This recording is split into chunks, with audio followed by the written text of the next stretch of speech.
there's something about tonight that, or gatherings like this. I feel like this is a time when there's a lot of free floating pain out in the world, and that artists are like antennas to all that pain. And we got to gather and talk like this. So I really appreciate that, Frank, and all of you. All right, our next victim, Mandy Kahn.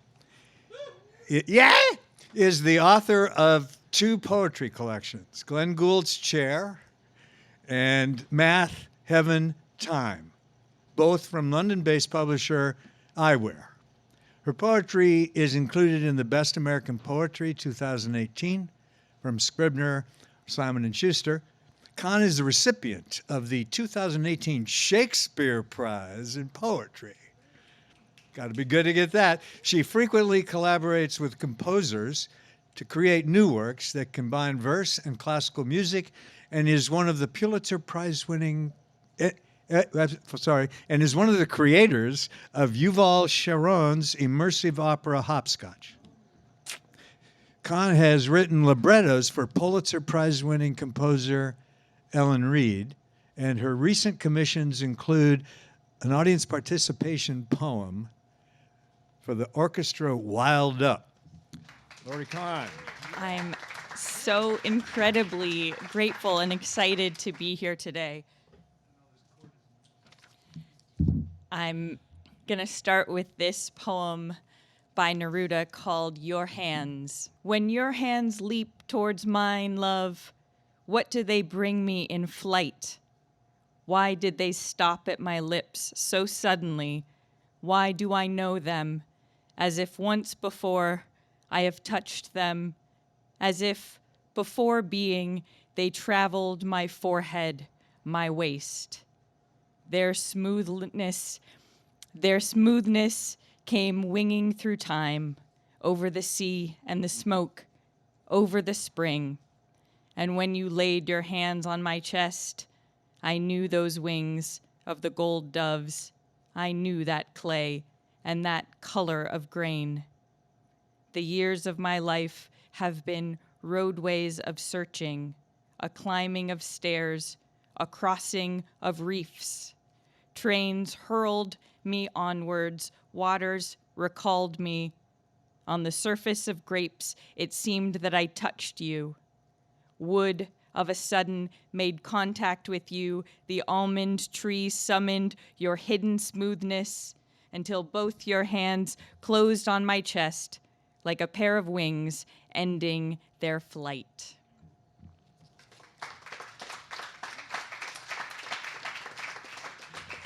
I like to mention the translators when I can. That one, when I found it, it didn't include the name of the translators, but I do have it for the other Neruda poems that I will read. Translation is such a beautiful art of collaboration. It's beautiful to spend so much time caring so much about words that it means everything to you to bring them as accurately as possible across languages. It's beautiful when you love something that much that you pour so much of your care into it. So I do like to mention the translators when I can. So I also have a poem called Your Hands. This one is about one of my favorite American love stories. When Georgia O'Keeffe met Alfred Stieglitz, she was in her early 20s. It was her first visit to New York. They fell deeply in love, and Stieglitz's first photographs of O'Keeffe were taken that first weekend when they met, when they were just friends, and then they spent the rest of their lives as a couple. And when I was in college, I found this book of Stieglitz's photographs of O'Keeffe in the college library, and I would visit it and look through his gaze at her, and was especially drawn to his photographs of her hands. And so the speaker in this poem is Stieglitz, and it takes those photographs of Georgia O'Keeffe's hands as its subject matter. It's not only they're a pair of starfish wet on crumbled rock, or how they're older than you are, or that they stand for you. Fingers sometimes square as cocktail carrots, and others round. Fingers sometimes curved in benediction, woozy with grace, or flat and spread above your head, two antennas calling down through ceiling boards and roof tiles the next line you will paint. Cleft of tendon that lifts in your wrist, lifeline that hints you'll outlive me. Their fluted shape is the leaning shape you always paint, a drying conch. It isn't how they always find the light, or how they're bronze, how they echo the ditch that forms by your clavicle, or how they possess, how they sneak from the fields of your sleeves like ferrets with a curious nose, how they're maps of the roads through the hills by Lake George, or how they are rakes, or how each claws his mate, saying, my love, my foe. No, it's how, holding the tree in even sunlight, they are the tree.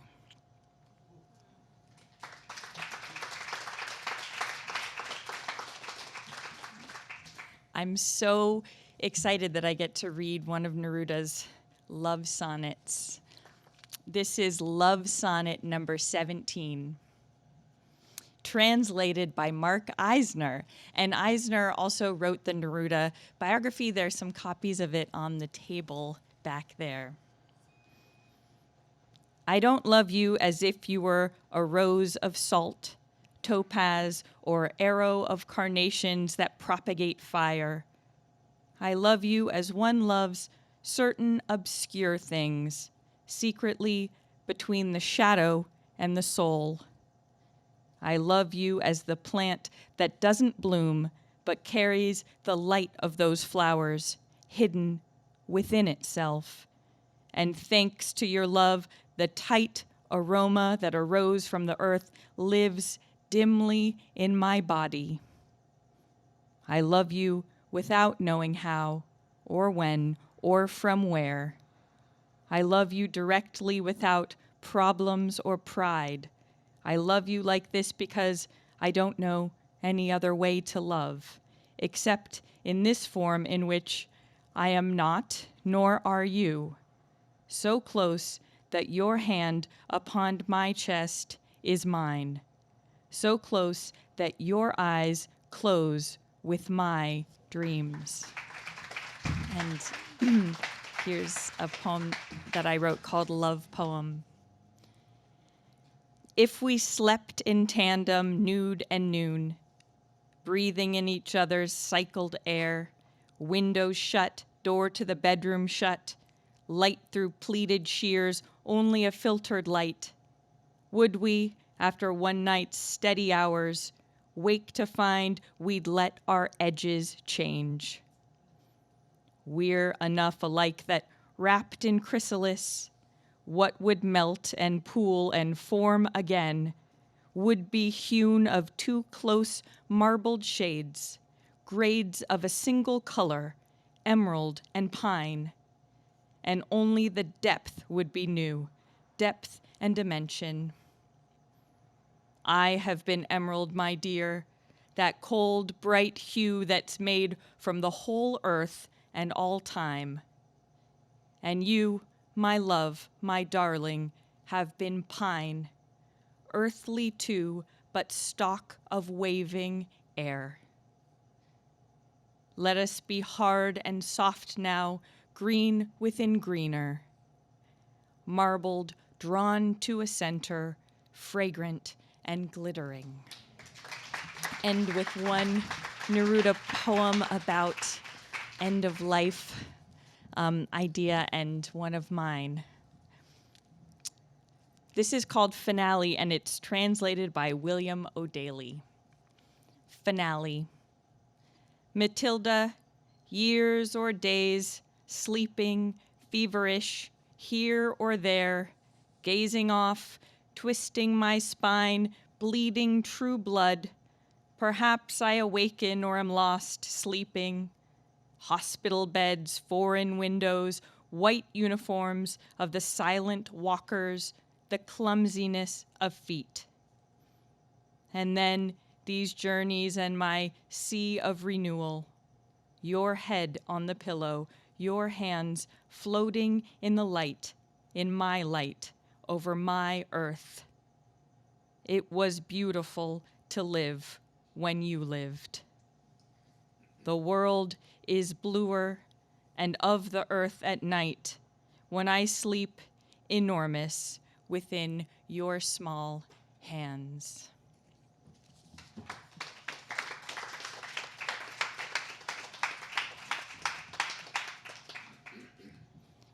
This day, this is one I thought I'd never write about the night I thought I'd die. The ambulance came quickly. 2 firemen rolled a gurney. The wild pain in my gut was its own kind of journey. The ambulance was moving. I was inside it. Night scrolled through dark windows. It seemed that I might die.